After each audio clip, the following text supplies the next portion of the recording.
Surah Ad-Duha. The Prophet ﷺ, and these are one of the very first surahs that were revealed. When the Prophet ﷺ had revelation not coming to them for some time, the wife of Abu Lahab came to him, and she saw that no wahi had come for some time, and this shows that when the wahi came, people would find out about it, and it would be news that revelation had come. So she found that there was no new revelation, and so she said to him that, I hope that your shaitan has finally left you. I hope that you're finally cured and your shaitan has left you. And so people started making the point that perhaps his Lord was angry at Muhammad, that Allah was angry at him and He had shunned him. And so Allah subhanahu wa ta'ala revealed these surahs, Surah Ad-Duha, and the surah after it, Alam Nashrah Laka Sadrak, Surah Inshirah. This surah and the surah after it, Surah Ad-Duha, Surah Inshirah, and it was opening of the chest of the Prophet ﷺ, and it was an extreme happiness to him that these two surahs were revealed. Allah subhanahu wa ta'ala revealed, نعوذ بالله من الشيطان الرجيم. والضحى والليل إذا سجى ما ودعك ربك وما قلى وللآخرة خير لك من الأولى ولسوف يعطيك ربك فترضى ألم يجدك يتيما فآوى ووجدك ضالا فهدى ووجدك عائلا فأغنى فأما اليتيم فلا تقهر وأما السائل فلا تنهر وأما بنعمة ربك فحدث. In this surah, Allah subhanahu wa ta'ala begins speaking about the character of the Prophet sallallahu alaihi wasallam, about the khuluq, and you'll see that coming up in the ayah. And like we said earlier when we mentioned about Aisha radiallahu anha commenting that kana khuluquhu al-Qur'an, that his khuluq was the Qur'an, that you'll see these verses where Allah subhanahu wa ta'ala advised him on how to act, and this is the way he acted sallallahu alaihi wasallam. And so this was his character sallallahu alaihi wasallam. This surah also, for those who are involved in da'wah, and when times of sadness comes upon them, they reflect in these surahs. Just like the Prophet ﷺ was feeling sad and these surahs came down, also the believer turns to these surahs, and you'll see many of the things coming up in those ayat also apply to us. Such as in ayat 6, 7 and 8, where Allah subhanahu wa ta'ala is saying, didn't He find you as an orphan and gave you refuge? Basically that Allah gave us our homes. وَوَجَدَكَ ضَالًّا فَهَدَى, and Allah found us and He found you unaware, and for us misguided, and Allah subhanahu wa ta'ala guided us. وَوَجَدَكَ عَائِلًا, and found us poor, and Allah subhanahu wa ta'ala فَأَغْنَى, He made us rich and self-sufficient and gave us our wealth, subhanahu wa ta'ala. This surah also begins with testification, the qasam, where Allah subhanahu wa ta'ala is saying وَالضُّحَى, Allah is swearing by the forenoon, which is after sunrise. And as you know, they'll say Salat Ad-Duha, which is the salah that comes after the sun rises. Like after Fajr you can't pray, but when the sun comes up and it's risen from that time until Dhuhr time basically, that is the Duha, which is the after sunrise, in which the Prophet ﷺ encouraged us to pray.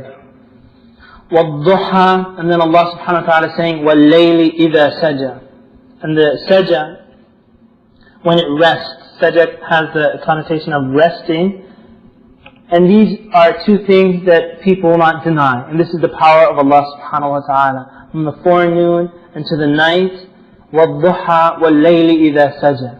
And so if Allah subhanahu wa ta'ala, the Lord of the worlds, begins with the testification, Ya Rabbi, my Lord, why are you testifying?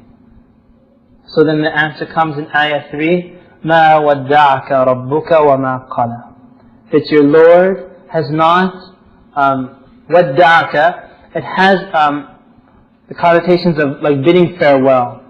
As you see Hajjatul Wada', the farewell Hajj, the farewell pilgrimage, it's the same word wadda'aka, ma wadda'aka, that your Lord has not forsaken you, wa ma qala, and qala means to hate, that your Lord hasn't forsaken you and He doesn't hate you. Ma wadda'aka rabbuka wa ma qala. And this, like we said, was because the people started saying, because the revelation wasn't coming down, that Allah subhanahu wa ta'ala had forsaken Muhammad, or that Allah subhanahu wa ta'ala had hated Muhammad sallallahu alayhi wa sallam. And here Allah subhanahu wa ta'ala testifies that this was not the case. And in fact, as the Arab, and this is mentioned in the books of Tafseer, that they would say, Zur ghibban tazdad hubban, which means that if visit someone whom you haven't seen for a long time, and it will increase you in their love for them. And this is not kind of like, I'm not promoting living away from your parents. But when someone does live away from their parents, and then when they go home and they visit their parents, they realize, the honor of their parents and the mercy is there, as opposed to someone who's living with them all the time, especially in a society like this. A person forgets the blessing that they have their parents with them all the time. Or a mother and their children is away from them, and then the longer that time passes, the more the love increases for that thing that's away. And so when the Prophet ﷺ didn't have the revelation come to him, it was so that it would increase him in his desire and his love for this relationship with Allah subhanahu wa ta'ala. This is one of the sisters commented on the things that she learned, and this is another gem for you, for the poster boards, inshallah. That she said that she didn't realize how intimate this relationship was between Allah subhanahu wa ta'ala and His Prophet, and how much Allah subhanahu wa ta'ala loved His Prophet sallallahu alayhi wa sallam. And when a person really understands the Qur'an, you'll see the foolishness of people who think that they can separate the Qur'an from the Sunnah. The foolishness of such people. Because they don't realize how much Allah subhanahu wa ta'ala loves His Messenger. It's almost as if they're saying that we love Allah and we have no need for the Sunnah, and they're trying to separate from the two. But it's in fact, they are the ones that are separating themselves with that kind of understanding. And so it's about an increased love and showing the status, nobility of the Prophet ﷺ. And also they show like the connection between the duha, that after that dark night, the sun comes up, and it's after the sunrise and the new day. And with that, a human naturally is given like another chance, and the happiness comes upon them. Also, when the surah came down, that this was the happiness, that the Prophet ﷺ realized that Allah subhanahu wa ta'ala wasn't angry with him. And this was the beginning of the mission. Allah subhanahu wa ta'ala is then teaching the fundamentals of a person living their life for the sake of Allah subhanahu wa ta'ala. Be not too concerned with the material world. If there was a point that I would write on the poster boards, I would write ayah number 4.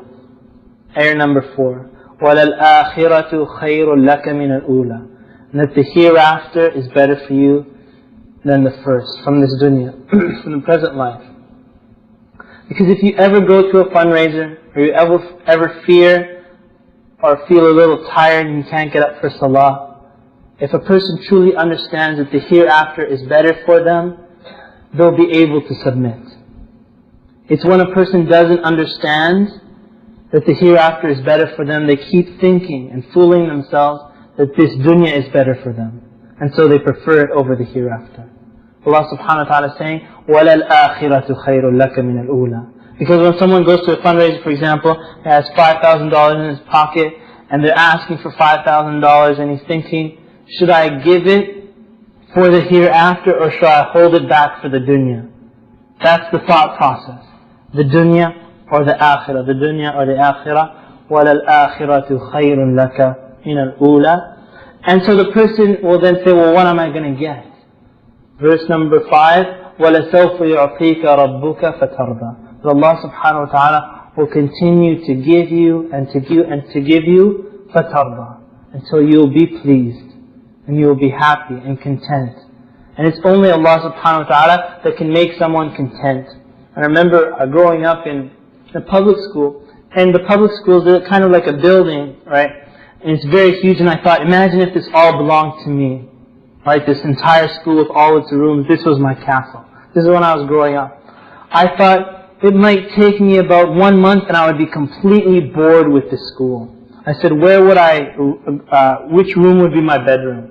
Would it be this room or that room or the gymnasium? And then you run around the school and you know it inside and out, and then it becomes boring. Even though it's gigantic and huge, you still want something else. And that's a human being, as the Prophet ﷺ said, that if they were to get a mountain of gold, a valley of gold, they would want another valley. A person makes $1 million, they want another $1 million. It's not enough. They'll always come to the end and want more. The Prophet ﷺ said, وَلَا يَمْلَأُ جَوْفَ ابْنِ آدَمَ إِلَّا التُّرَابِ. That the only thing that will fulfill him is dirt. Meaning that when the grave comes, that's the end of all the excessive desires of the dunya. That's where it comes to the end. وَيَتُوبُ اللَّهُ عَلَى مَنْ تَابَ. And Allah subhanahu wa ta'ala will forgive those people who return and ask for forgiveness from Allah subhanahu wa ta'ala. In this ayat, or these ayat, in verse 5, Allah subhanahu wa ta'ala says, وَلَسَوْفَ يَأْتِيكَ رَبُّكَ فَتَرْضَى. Ibn Abbas radiallahu anhu, he said that this was the shafa'ah that Allah subhanahu wa ta'ala promised. Shafa'ah meaning the intercession of the Prophet sallallahu alaihi wasallam for his ummah on the Day of Judgment. Because that was what he was hoping for sallallahu alaihi wasallam. That he would intercede on behalf of his ummah and that Allah subhanahu wa ta'ala would accept his intercession. For those who don't really understand what intercession means, to give you an example of the dunya, it would be if someone goes to court and they're about to be tried and they may have capital punishment or something like that, and then someone who's close to the judge comes in and then says, please pardon such and such a person. And because of that person's position, he says, because of you, I've pardoned these people. I've pardoned this person. And so he's saved from the punishment. That's intercession. It's coming and saving. And any intercession, in fact, is by the permission of Allah subhanahu wa ta'ala. And so if anybody wants intercession, they don't ask it of the Prophet sallallahu alaihi wasallam. Because then they're diverting their ibadah not to Allah subhanahu wa ta'ala but to the Prophet. And any created thing cannot have worship diverted to them. So no one should go to the Prophet's grave and say, Ya Rasulullah, give me shafa, intercede for me on the Day of Judgment. He's not the owner of the shafa. It's Allah subhanahu wa ta'ala who allows him to intercede. And you'll see him calling his daughter in that beginning in Surah Lahab. He called his daughter and said, Ya Fatimata bint Muhammad. He said, O Fatima, the daughter of Muhammad, ask me what you wish from your wealth, from my wealth. La أغني عنك من الله شيئا. I can avail you in no way in front of Allah subhanahu wa ta'ala. And so it's the favor of Allah subhanahu wa ta'ala. If someone lived their lives trying to fear Allah subhanahu wa ta'ala, inshallah it's those people that come on the Day of Judgment and that will receive that intercession of the Prophet sallallahu alaihi wasallam. The Prophet sallallahu alaihi wasallam, he once recited the verse, this is towards the end of Surah Al-Ma'idah, correct, Surah Al-Ma'idah verse 118. He was reciting the verse again and again, and this was the statement of Isa alayhi salam for his people. إِن تُعَذِّبْهُمْ فَإِنَّهُمْ عِبَادُكَ. That if you punish them, that they are your slaves. وَإِن تَغْفِرْ لَهُمْ فَإِنَّكَ أَنْتَ الْعَزِيزُ الْحَكِيمُ. And then if you forgive them, for you are Al-Aziz, the one full of power, Al-Hakim, the wise. And so the Prophet ﷺ would recite this again and again, and he was crying, and he raised his hands, and he said, Ummati, Ummati, O Allah, my Ummah, my Ummah. And so Allah Azza wa Jal, He sent Jibreel alayhi salam. This is narrated by Imam Muslim, it's in Sahih Muslim. Allah subhanahu wa ta'ala said, Ya Jibreel, idhab ila Muhammad, go to Muhammad, wa rabbuka a'lam, and your Lord knows most, fasalhu ma yubkik, and ask him what's making you cry. فأتاه جبريل عليه السلام فسأله فأخبره رسول الله صلى الله عليه وسلم بما قال وهو أعلم. So he went to the Prophet صلى الله عليه وسلم and he asked him, and he went back to Allah subhanahu wa ta'ala, and he said that he's calling and invoking you on behalf of his ummah. And so Allah subhanahu wa ta'ala says, فَقَالَ يَا جِبْرِيلْ اذْهَبْ إِلَى مُحَمَّدٍ فَقُلْ لَهُ, go to Muhammad and say, إِنَّا سَنُرْضِيكَ فِي أُمَّتِكَ وَلَا نَسُوءُ, that we will please you in your ummah, and we will not allow you to fall into despair concerning your ummah.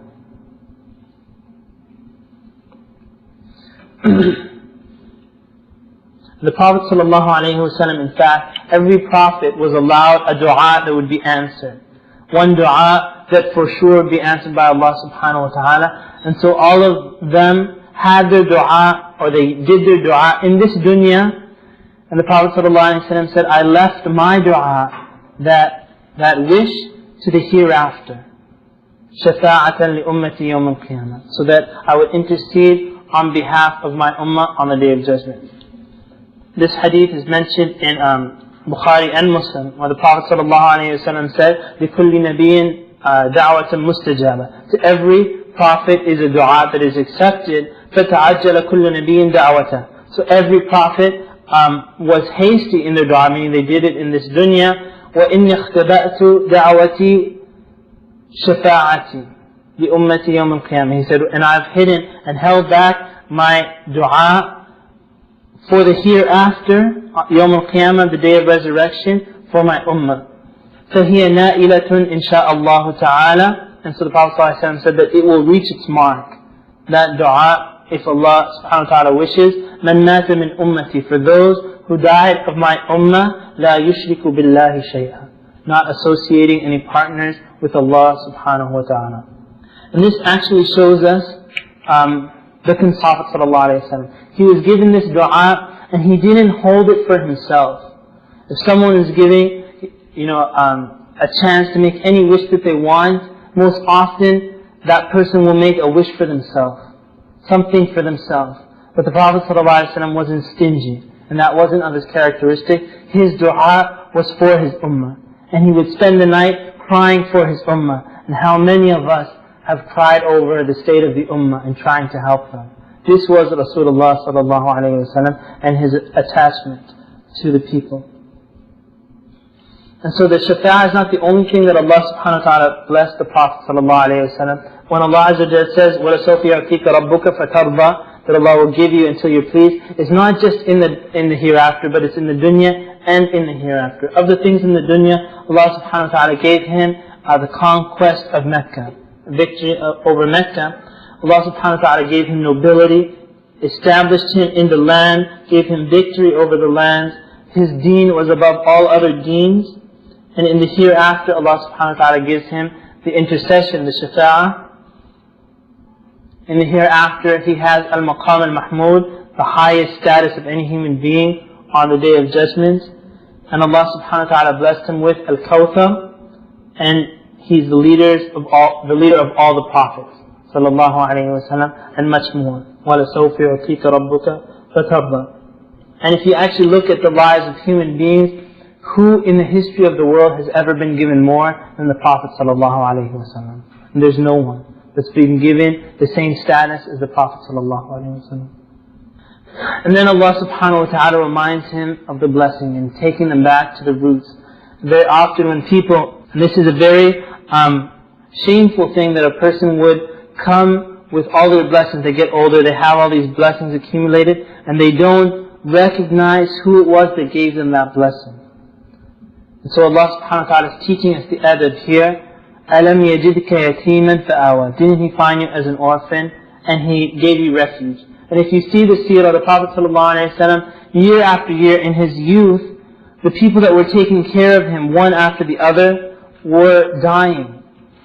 From his father to his mother to his grandfather, one after the other, and then his uncle later on died. One after the other was dying, and Allah subhanahu wa ta'ala was still giving him refuge and protecting him. Even still, someone in such a case could have been lost in those situations. وَوَجَدَكَ ضَالًّا, ضَالًّا means misguided, but in the case of the prophets, they were not misguided even before the revelations. And Allah subhanahu wa ta'ala protected the Prophet ﷺ. You'll see in the translations, it says unaware. They weren't misguided, but at the same time, they did not know about the Qur'an. They did not know about these things. And so Allah subhanahu wa ta'ala, that they were unaware, and so Allah subhanahu wa ta'ala guided them. فَهَدَى. And so any guidance that a person has is a blessing from Allah subhanahu wa ta'ala. they must thank Allah Azza wa Jal that they had the opportunity to accept La ilaha illallah Muhammadur Rasulullah. Just going back about the yatim in verse 6. A yatim is someone whose father has died. So the Prophet ﷺ was a yatim when his father died. Even though a person's mother may still be alive, they have orphan status at the death of their father.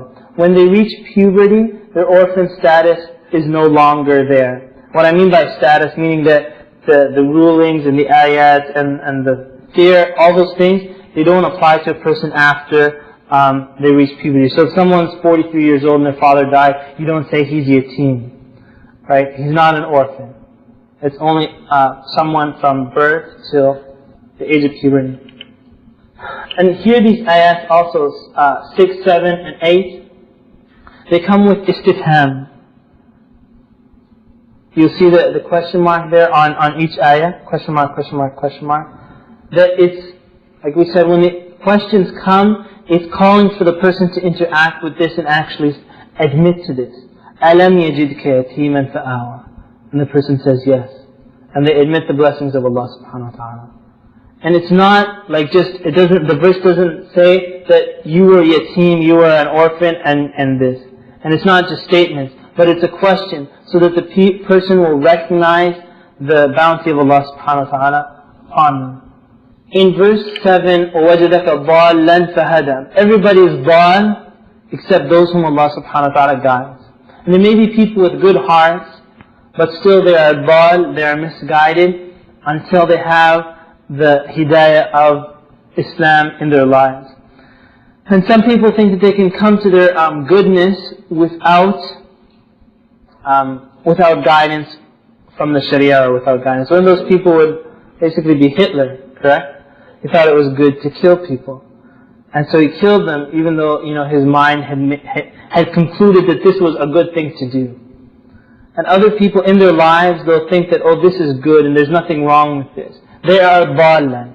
Even if they may do some correct things here and there, they are dhal. Not saying that they might not have good hearts, because when the remembrance comes to them, they may accept it.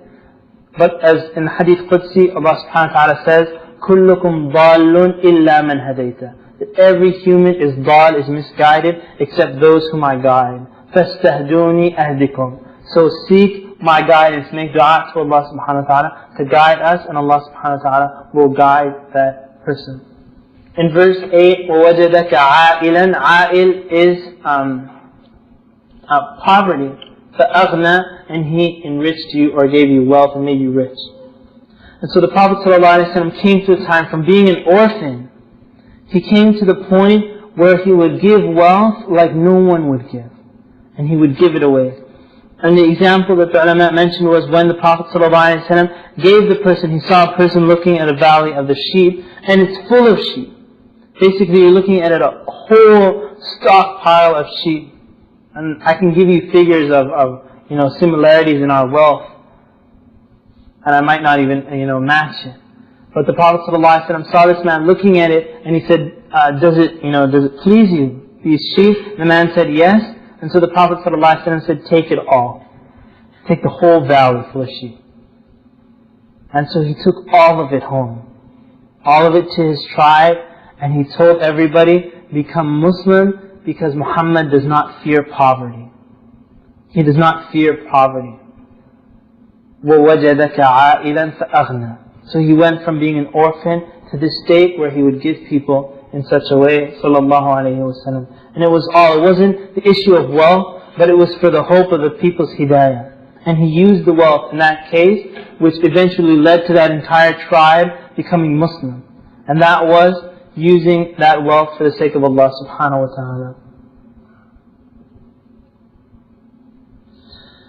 And in fact, Allah subhanahu wa ta'ala, you'll see throughout the seerah of the Prophet sallallahu alaihi wasallam, it wasn't a rich mission. Because you can see people who have the biggest falsehood, but they're spreading their falsehood with their money.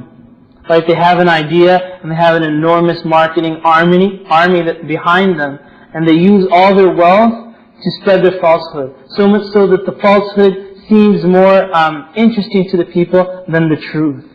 Because there's no one like teaching these surahs like that, correct? They're not doing it on the billboards and on TV and so on. No one's teaching the truth in such a way.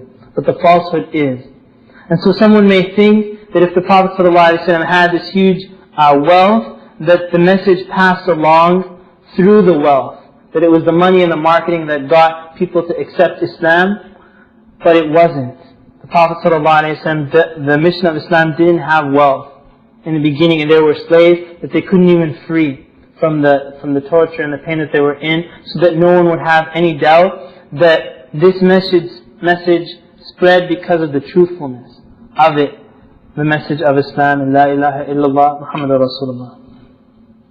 So Allah subhanahu wa ta'ala, verse 6, 7 and 8 were 3 reminders of blessings upon the Prophet ﷺ. Verse 9, 10 and 11 are now 3 tokens of advice.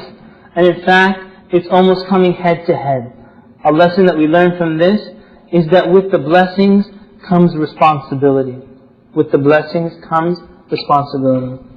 Allah subhanahu wa ta'ala says, فَأَمَّا الْيَتِيمَ فَلَا تَقْهَرْ. So the Prophet ﷺ was an orphan. Now Allah subhanahu wa ta'ala is saying that if there's ever an orphan, فَلَا تَقْهَرْ. Don't push them away and treat them and oppress them. وَأَمَّا السَّائِلَ فَلَا تَنْهَرْ. The sa'il, it comes from the word su'al, which is like question. Sa'il is a person who asks, and it could be a beggar or it could be anybody that's requesting something. فَلَا تَنْهَرْ. Don't rebuke them or repulse them in the way that they... So if someone comes asking, someone's begging, a Muslim would never rebuke them for that. So someone begs, like a Muslim, if a Muslim were to like slap their hand or swear at them or use bad words, that would be incorrect. Because Allah subhanahu wa ta'ala specifically said, وَأَمَّا السَّائِلَ فَلَا تَنْهَرْ. That do not do this to the people who come asking. And it doesn't necessarily mean a beggar, but it could be anyone. So if you're teaching a class, for example, someone has to ask you a question, don't keep telling them, oh, I'm never going to answer your questions, I'm too busy for that. May Allah subhanahu wa ta'ala protect us. But to not turn the people away. And you'll see in surahs coming up where Allah subhanahu wa ta'ala says, عَبَسَ وَتَوَلَّى, when he turned away. And here also we see, وَأَمَّا السَّائِلَ فَلَا تَنْهَرْ, that blind man had come, seeking the Prophet ﷺ, and he turned away, that this is not how, or this is the etiquette of a believer, that he doesn't turn away those people that come asking. وَأَمَّا بِنِعْمَةِ رَبِّكَ فَحَدِّثْ. In verse 11, and as for the ni'mah of your Lord, the blessings of your Lord, so speak about it. Now, concerning verse 11, remember someone asking a question, Shaykh al-Uthaymeen, rahimahullah ta'ala, and the person was saying like, look, I fast, I pray, I believe in the Lord, but I'm doing this haram thing. And they mentioned the haram thing that they were doing. And they said, am I in big trouble in the Day of Judgment? That's how the question came. And then he mentioned that, when a person says that I fast and I pray, it could be a way of showing off. But he said, but if you mean it in accordance to this verse 11, وَأَمَّا بِنِعْمَةِ رَبِّكَ فَحَدِّثْ, meaning that you're saying by the blessing, or of the blessings of Allah subhanahu wa ta'ala, is that He's granted me His favor and tawfiq that I was able to pray salah. And from the blessings of Allah subhanahu wa ta'ala, that I was blessed with the opportunity to get to fast in Ramadan. If someone's truly saying it in that way, and they're speaking to the people of the ni'mah of Allah subhanahu wa ta'ala, then it's alright. But as for showing off these things, that's not what's meant. But it's more of mentioning these blessings and saying between them and counting the blessing. And this is, even the non-Muslims, they'll say to feel better, you should count your blessings, correct? And have these books that say, 365 things to feel happy about. But it's not just about counting the blessings. A person should speak about them and also do something about it. Because we saw the blessings coming in verse 6 to 8, but now, what do we do with it? We were blessed, now what do we do with that blessing that Allah subhanahu wa ta'ala gave us? This surah, the Prophet ﷺ, it's mentioned, and I'm not sure about the authenticity, and inshallah someone can look up the authenticity and come back with it, inshallah, and tell me. The Prophet ﷺ, it's mentioned that when these surahs were revealed, and the happiness that came upon the Prophet ﷺ, he did takbir. He did say takbir and Allah Akbar, but he said Allahu Akbar. said Allahu Akbar. And actually in our Qira'ah class, I was reciting in Medina, in Masjid Nabawi, and our Sheikh Ahmed Ma'bad, Hafidahullah, when we got to this, we're doing Khatm al-Quran and we're coming to the end of the surahs, from Surah Ad-Duha all the way to the end of the Quran, they would say Allahu Akbar after each surah. Has anybody ever heard that or seen that? You may have, I know everybody here has heard Abdul Basit, right? And when he recites Surah Ad-Duha, everybody's heard it. He said, وَأَمَّا بِنِعْمَةِ رَبِّكَ فَحَدِّثْ, and then he says, لَا إِلَهَ إِلَّا, you know how it goes, right? إِلَّا اللَّهِ لا إله إلا الله والله أكبر ولله الحمد بسم الله, and then he continues right there, بسم الله الرحمن الرحيم. I can do a little better than that, but I won't try. I'll lose my voice. That Allahu Akbar, so the entire gathering, so there was a whole halaqa, of Qurra, people were reciting Quran, we're all sitting there, and when we would get to this, the whole class would say Allahu Akbar. Bismillah ar-Rahman ar-Rahim, alam nashrah laka sadra, Allahu Akbar, wat-tini wa-zaytuni wa-tur as-sinin, Allahu Akbar, iqra' bismi rabbika alladhi, and start with the Bismillah and the Allahu Akbar. And every time we would get to the Allahu Akbar, and the teacher didn't ask everybody to do it, but everybody would just from the excitement of reciting Quran, that everybody would just be saying that Allah is the greatest. And inshaAllah, we hope that you get that excitement, inshaAllah. That when you come to the ayat in the future, that you have that excitement, as the Prophet ﷺ had it when these surahs were revealed.